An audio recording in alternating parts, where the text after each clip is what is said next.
Allez, on continue nos rencontres toutes passionnantes sur le salon Business Industrie Dijon, sur ce plateau télévisé où j'ai le plaisir d'accueillir pendant 2 jours au Parc des Expositions de Dijon les acteurs de l'industrie en Bourgogne-Franche-Comté.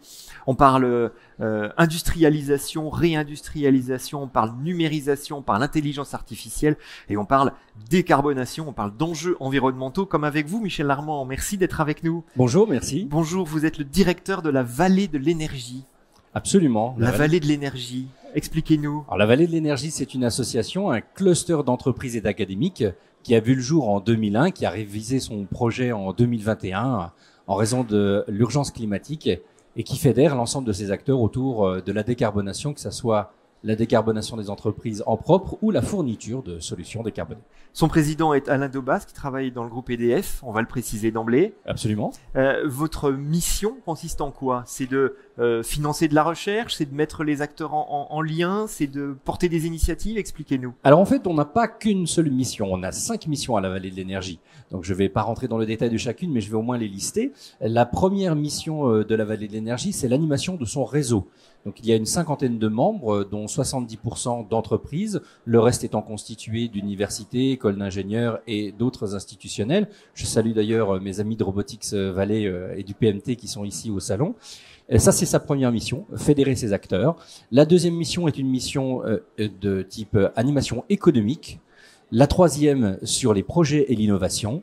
La quatrième autour de l'emploi et des formations, en particulier l'attractivité des métiers de l'industrie et de l'énergie. Et puis la dernière mission est une mission de communication, valorisation du territoire et de ses forces. Projet et innovation, je reviens, c'était le 3e axe, je crois. Oui. Là-dessus, vous travaillez de quelle manière? Alors, par exemple, aujourd'hui, nous participons à un appel à projet, un concours pour monter un projet à destination du grand public de mise en valeur des métiers de l'industrie avec potentiellement, on va voir si on est retenu, eh bien la création de 2 lieux en Bourgogne-Franche-Comté pour les élèves, pour les étudiants et favoriser leur insertion dans les métiers de l'industrie de l'énergie. D'accord. Donc ça, c'est du montage de projet, c'est Oui, du travail en collectif et en intelligence collective pour aller plus loin et promouvoir la filière et les entreprises. Voilà, exactement. Avec la mission numéro 2, qui est l'animation économique, avec beaucoup de rencontres business, par exemple, eh bien, nous fédérons ces acteurs autour de la décarbonation. Quelle est la philosophie que porte la Vallée de l'énergie? Alors c'est Vallée de l'énergie, ça pourrait être Vallée des énergies, hein, parce qu'il y a plein de manières de produire décarboné aujourd'hui. Oui, alors quel est le fond finalement de votre propos, de votre discours? Alors, la Vallée de l'énergie, effectivement, on pourrait le mettre au pluriel puisqu'on adresse toutes les énergies décarbonées. Ouais. Ça veut donc dire l'hydrogène, le nucléaire, les énergies renouvelables et dans une moindre mesure le biogaz, qui a été voté au Pacte vert de l'Union européenne en 2022. Mais le motto de la Vallée de l'énergie, c'est construisons ensemble un monde d'énergie bas carbone. Ça veut dire que tout industriel qui aujourd'hui fait face à un enjeu de décarbonation peut nous rejoindre pour y trouver des solutions. On l'a d'ailleurs mis en œuvre la semaine dernière avec une grande rencontre qui s'appelle Jeux décarbone, qui a eu lieu à Belfort, qui a regroupé 200 personnes autour de success stories et puis de rendez-vous d'affaires. Et puis dans un deuxième temps, il y a parmi nos adhérents bien des fournisseurs de solutions, c'est-à-dire des gens qui œuvrent à la création de systèmes industriels, systèmes énergétiques totalement décarbonés. Je pense à des groupes électrogènes sur base hydrogène, je pense à une industrie qui fabrique des membranes pour les électrolyseurs. Ouais. Je pense à Arabelle Solutions aussi, qui va probablement nous rejoindre puisque ça vient de se faire. Voilà. On a évoqué dans une sur un précédent plateau télévision la diversité des énergies produites dans la région. Je vous invite à d'ailleurs suivre cette table ronde avec notamment Carmen Munoz-Dormoy, qui est la directrice à l'action régionale d'EDF, avec qui on évoquait finalement le fait que dans cette région, on est très fort sur le nucléaire parce qu'on a une industrie très présente qui produit pour le nucléaire, qui fournit les pièces du nucléaire, mais on mise aussi sur l'hydrogène, on mise sur l'hydro, on mise sur l'éolien et le photovoltaïque, un petit peu comme partout, et puis comme partout aussi la méthanisation qui permet de produire du biogaz. Vous n'avez pas de religion en la matière. toutes les solutions sont bonnes. Non, parce que la solution se trouve dans le mix énergétique. Des solutions totalement décarbonées, totalement renouvelables existent. C'est l'éolien, c'est le photovoltaïque, mais elles ne sont pas pilotables. Donc elles ont un avantage et un inconvénient. Et puis en marge de cela, on a effectivement le nucléaire qui, lui, est décarboné et 100% pilotable. Donc c'est en mariant ces énergies, en mariant ces sources d'énergie, que l'on arrivera à décarboner totalement l'industrie. C'est horizon 2050. Ouais. Après, elles ne sont pas toutes au même pied d'égalité en matière d'emploi en Bourgogne-Franche-Comté. Si on compte par exemple l'hydrogène, c'est environ une centaine d'entreprises pour 1200 emplois. C'est une filière qui est en construction. D'ailleurs, la région y place beaucoup d'espoir et est leader. Pas que seulement en matière industrielle, mais aussi en matière de formation. Il y a des projets, notamment l'École nationale de l'hydrogène. Et des usages aussi, qui commencent dans la région. On peut citer à Auxerre, par exemple. Voilà, à Auxerre, les bus à Dijon, la station de rechargement hydrogène à Belfort. Et puis, à côté de cela, il y a le nucléaire qui existe depuis bien plus longtemps. Alors là, c'est 15% des emplois industriels en région. C'est presque 23 000 emplois. Et puis, une demande qui va aller croissante. Le chiffre. Oui, des centaines de recrutements qui sont à prévoir dans les années qui viennent. En fait, c'est des milliers pour être exact. Des milliers. Ce sujet, il est compliqué notamment parce que il y a des choix technologiques à faire. L'hydrogène, par exemple, vous y croyez? C'est quelque chose qui demain va s'imposer comme une des solutions. Alors il faut y croire. Si on n'y croit pas, il faut arrêter tout de suite. Mais bien entendu, il y a des entreprises qui sont spécialisées. Le domaine de l'hydrogène est en naissance, donc ce sont essentiellement soit des startups qui sont en avance de phase, et on peut citer leur lien avec les labos comme FemtoST sur la région. C'est un labo qui a 20 ans d'existence. À Besançon. Donc effectivement, on y croit. Et puis sur les entreprises qui s'installent, ce sont des gigafactories essentiellement qui misent sur une croissance de cette demande. Donc effectivement, il faut y croire sur cet hydrogène. Il y a d'ailleurs un projet avec nos amis du pôle véhicule du futur, qui est un pôle de compétitivité aussi, qui s'occupe d'hydrogène, en particulier sur la mobilité, qui a en particulier un projet lié à la mobilité qui s'appelle le corridor Rhin-Rhône pour les poids lourds. Le nucléaire, on en parlait tout à l'heure avec ces recrutements extrêmement nombreux qui arrivent. On va réussir, là pour le coup, l'apport de compétences, l'apport de moyens humains nécessaires pour répondre aux enjeux. Il y a des enjeux très importants, c'est les EPR qui vont être construits. Alors je dirais que pour réussir cette transition emploi vers le nucléaire, si je regarde les sources, par exemple, comme Mon avenir dans le nucléaire, de l'Université des métiers du nucléaire, aujourd'hui, il y a 6000 offres d'emploi, dont un peu plus de 700 en région, Bourgogne-Franche-Comté. Et ces 700 emplois, il faut les pourvoir. Ils vont aller en augmentant. Voilà, je vous ai évoqué le chiffre de milliers. Ça va pas se faire tout seul. Et ça ne peut se faire que si les deux forces qui sont aujourd'hui requises pour pourvoir ces emplois travaillent ensemble. Ces deux forces, ce sont les organismes de formation de tous les niveaux, parce que le nucléaire, c'est pas seulement des bac plus 5, 6, 7, 8, c'est aussi des gens qui ont le bac, qui travaillent dans tous les métiers. Le nucléaire a besoin de tous les métiers. Donc ce sont cet ensemble de chaînes de formation.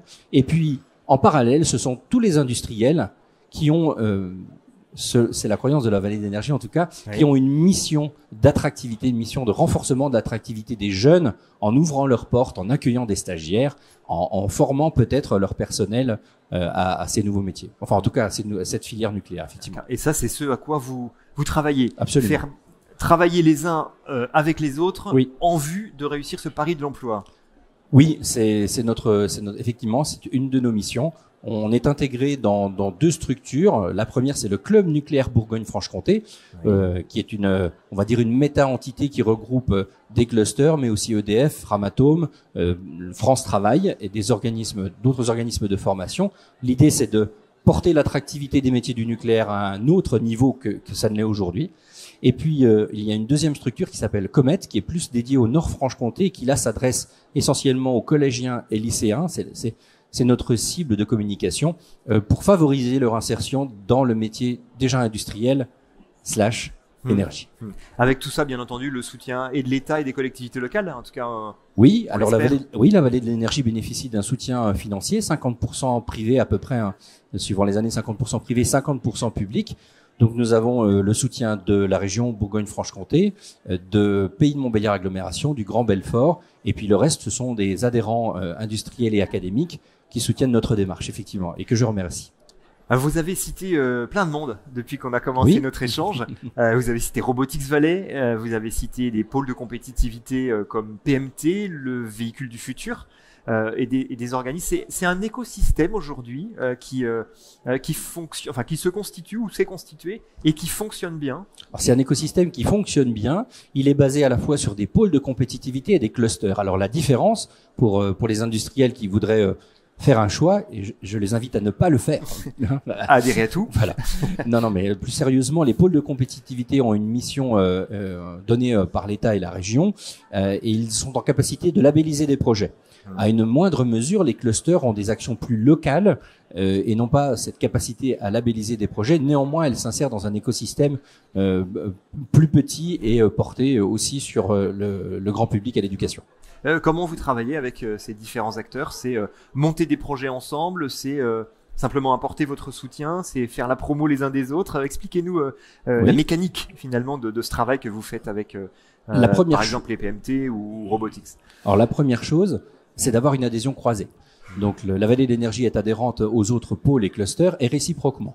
Donc là, ça permet de se connaître et d'avoir une relation, je veux pas dire contractuelle, mais en tout cas qui permette de faire des échanges. Ensuite, on se donne les informations les uns les autres, on s'invite à nos événements de manière réciproque et les membres en bénéficient bien entendu. D'ailleurs, il y a des actions de type économique qui peuvent intéresser les industriels en étant membres d'un cluster ou d'un pôle. Et puis, pour ce qui est des réalisations concrètes, je vous en donne une. Demain, nous rencontrons nos amis du pôle véhicule du futur autour d'une enquête sur la gestion prévisionnelle des emplois et des compétences en Nord-Franche-Comté, liée au mouvement entre les différentes industries que peuvent être l'automobile, l'aéronautique, l'énergie. Et ça se fait dans le cadre de territoires d'industrie. Donc là, c'est une coopération au niveau local. Ce mode de fonctionnement collaboratif, j'allais dire, c'est la clé pour réussir, pour relever les défis qui nous attendent. On évoquait dans une autre table ronde sur ce plateau l'évolution des mentalités qui fait que l'entreprise aujourd'hui a tendance à s'ouvrir. Elle s'ouvre aux autres entreprises, elle s'ouvre aux laboratoires, elle s'ouvre aux universités et que c'est la clé pour réussir les projets aujourd'hui. C'est une des clés. Tout seul on avance plus vite, ensemble on avance plus loin. C'est une philosophie qui est valable pour un cluster mais aussi pour une entreprise. Aujourd'hui, l'entreprise qui est spécialisée peut développer une expertise. Elle sera plus forte si elle se diversifie, si elle chasse en meute, si elle en rencontre d'autres, si elle inclut dans son propre mode de fonctionnement cette ouverture aux enjeux climatiques et énergétiques. Les uns et les autres arrivent à se parler aujourd'hui. Je pense à des gens qui ont des cultures un peu différentes, naturellement. Le privé, le public, par exemple. Une entreprise, un laboratoire universitaire. Ils parlent pas tout à fait le même langage, ils n'ont pas forcément les mêmes objectifs. Comment on fait pour que tout ça marche? Vous êtes quelque part un peu l'artisan de la fluidité entre les différents acteurs. Alors, à la Vallée de l'Énergie, on a une philosophie qui est la construction collaborative de notre feuille de route. Ce qui fait qu'une action, une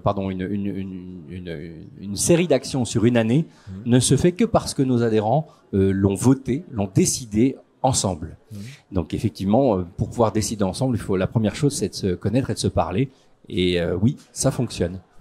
Est-ce que quels sont les grands projets sur lesquels aujourd'hui vous travaillez, ou alors les projets qui vous sont qui sont les plus importants à vos yeux pour faire avancer les choses, faire avancer la décarbonation dans notre région et au-delà? Alors, un des grands projets, c'est la prise de conscience. Oui. Avant de rencontrer la Vallée de l'Énergie, on n'a peut-être pas, ou d'autres pôles, bien sûr, on n'a pas forcément conscience de l'urgence qui est aujourd'hui la nôtre, notre responsabilité individuelle, mais aussi vis-à-vis des structures qu'on représente, de cette décarbonation. Alors décarbonation, ça veut tout dire, ça veut dire beaucoup de choses, mais ça veut dire commencer à prendre conscience du problème, des problèmes. On a au sein de nos adhérents un membre qui est spécialisé dans le bilan carbone. Voilà, ça peut être une des portes d'entrée. Donc c'est cette prise de conscience. La deuxième chose, c'est la mise en action. Comment est-ce qu'on s'y prend?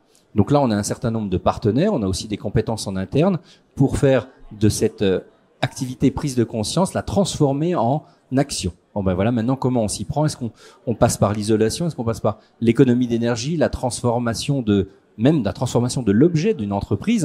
Une entreprise qui travaillerait dans l'industrie pétrolière pourrait se dire, ah mais je fabrique des tuyaux pour le pétrolier, voilà, je vais décarboner, je vais participer à cette décarbonation, je vais les faire pour le nucléaire ou pour l'hydrogène. Et puis la troisième phase, eh bien c'est la phase de mise en cohérence de tout cet ensemble avec l'avant et l'après.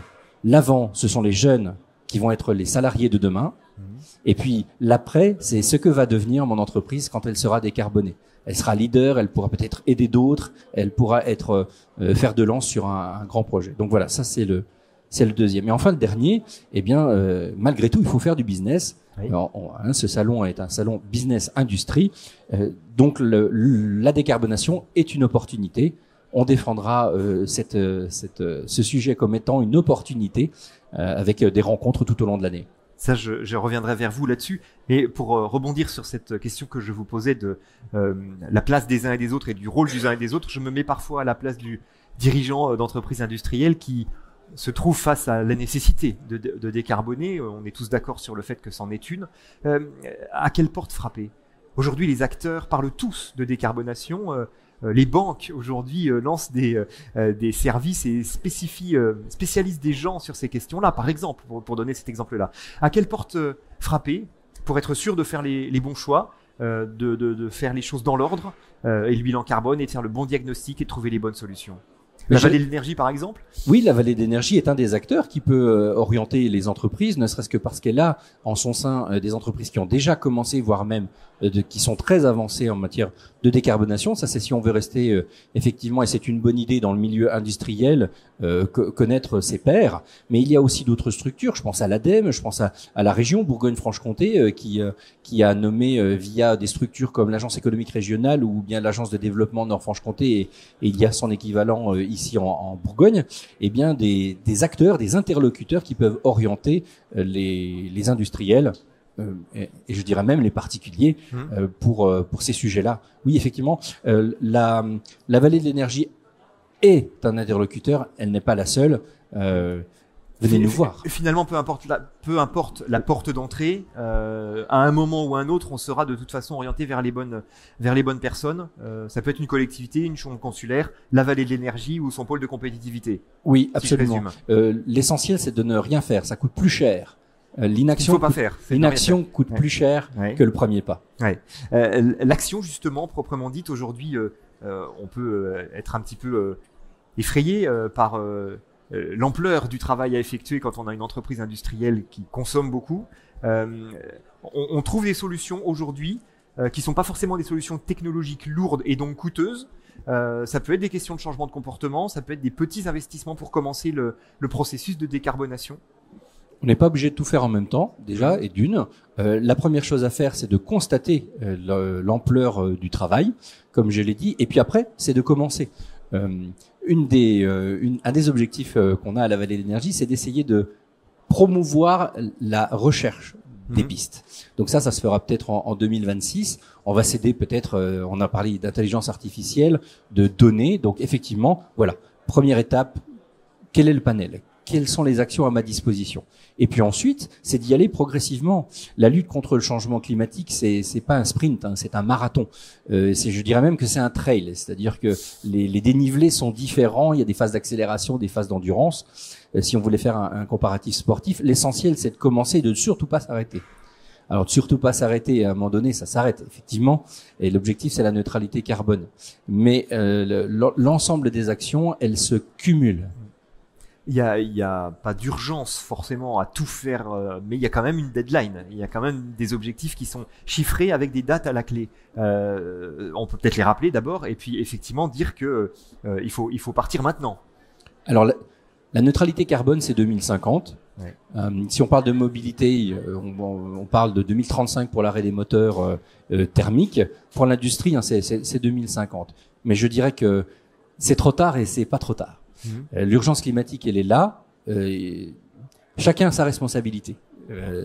C'est aujourd'hui qu'il faut agir. Et aujourd'hui, ce n'est pas trop tard. Demain, ce ne sera pas trop tard. Après-demain aussi. L'essentiel, c'est de commencer. La Bourgogne-Franche-Comté, on l'a évoqué tout à l'heure à travers les entreprises, les groupes industriels, les acteurs qui sont présents sur le territoire. Elle a un vrai rôle à jouer aujourd'hui dans ces enjeux de décarbonation. Je vais vous donner un exemple précis. La Bourgogne-Franche-Comté, vous le disiez tout à l'heure dans la précédente interview, n'a pas de centrale nucléaire. On ne ferait pas de centrale nucléaire s'il n'y avait pas la Bourgogne-Franche-Comté. Oui. Voilà. C'est tout est dit avec ça. La chaîne de valeur commence en Bourgogne-Franche-Comté sur le nucléaire. On pourrait faire le parallèle avec l'hydrogène aussi. Hein. C'est la même chose. Alors, on peut peut-être terminer cet entretien avec des messages à des publics différents. Le premier message que j'aimerais qu'on passe, c'est aux étudiants, aux jeunes qui s'interrogent peut-être sur leur avenir. On a tout un travail qui a été mené depuis pas mal d'années sur le renforcement de l'attractivité des métiers de l'industrie. Il y a encore un petit peu de travail à faire parce que les idées reçues collent à la peau parfois, mais on voit bien les opportunités incroyables qui se dessinent aujourd'hui. Quel message on peut passer à cette jeunesse ici en Bourgogne-Franche-Comté, qui sans s'en rendre forcément compte est entourée d'usines? La Bourgogne-Franche-Comté est une des principales régions industrielles de France. Il y a de la place pour tout le monde, pour tous les niveaux, pour les garçons, pour les filles. Il y a un petit déficit de filles dans les domaines techniques, hein, c'est pas nouveau. Chacun a sa chance. 6 000 emplois dans le nucléaire, 1 200 dans l'hydrogène. Voilà, si on parle d'énergie, d'industrie de l'énergie, il y a de quoi faire. On peut trouver un emploi. Et ce sont des emplois valorisés, à juste titre. Hein, les rémunérations sont souvent supérieures. Ça peut être aussi un facteur différenciant. Voilà pour le message destiné aux jeunes. Pour les industriels, que leur diriez-vous aujourd'hui? Faites à la vitesse que vous voulez, mais par pitié, faites. Alors, 2 messages pour les industriels. Ouvrez vos portes. Accueillez des jeunes. Les jeunes d'aujourd'hui sont vos salariés de demain. La courbe la courbe de vieillissement de la France fait qu'aujourd'hui les experts vont partir d'une façon ou d'une autre. Donc il faut les remplacer. C'est 10 000 emplois par an qui vont être nécessaires avec les projets qui sont annoncés. Donc le premier message, c'est ouvrez vos portes. N'ayez pas peur d'accueillir des jeunes, ne serait-ce qu'une demi-journée. Plus, ça serait mieux, mais déjà une première action. Et puis le deuxième message, c'est la décarbonation. Avant d'être une contrainte, c'est une opportunité pour vous. Diversifier vos activités vers les domaines énergétiques, vers, on l'a dit, l'hydrogène, mais aussi les énergies renouvelables et le nucléaire qui est en train de connaître un boom extraordinaire.